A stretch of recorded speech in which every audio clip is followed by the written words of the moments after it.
उत्तराखंड के रुड़की से आई यह घटना न केवल हैरान करने वाली है, बल्कि शिक्षा व्यवस्था की लापरवाही पर गंभीर सवाल भी खड़े करती है।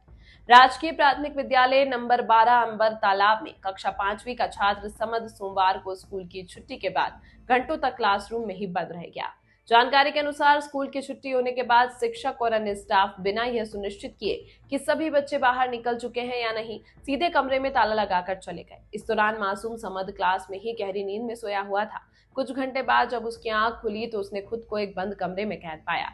भय और असहायता में डूबे इस बच्चे ने जोर जोर से रोना और चिल्लाना शुरू किया। उसकी आवाज सुनकर आसपास के लोग मौके पर पहुंचे और जब उन्होंने कमरे के अंदर झांका तो बच्चा रोते हुए दिखा। स्थानीय लोगों ने तुरंत पुलिस को सूचना दी। पुलिस की मौजूदगी में कमरे का ताला तोड़ा गया और समद को सुरक्षित बाहर निकाला गया।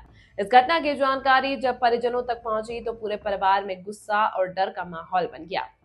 यह घटना शिक्षा विभाग और स्कूल प्रशासन दोनों के लिए एक चेतावनी की तरह है। छुट्टी के बाद बच्चों की उपस्थिति की जांच करना शिक्षकों की प्राथमिक जिम्मेदारी होती है, लेकिन इस मामले में स्पष्ट रूप से घोर लापरवाही सामने आई है।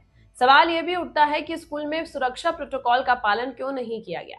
क्या किसी ने यह सुनिश्चित नहीं किया कि सभी बच्चे घर लौट चुके हैं? यह केवल एक बच्चे की गलती नहीं, बल्कि पूरे सिस्टम की असंवेदनशीलता का परिणाम है। ऐसी घटनाएं बच्चों के मानसिक स्वास्थ्य पर भी गहरा प्रभाव छोड़ सकती हैं। अगर स्थानीय लोगों की सतर्कता ना होती तो यह मामला किसी गंभीर हादसे में बदल सकता था।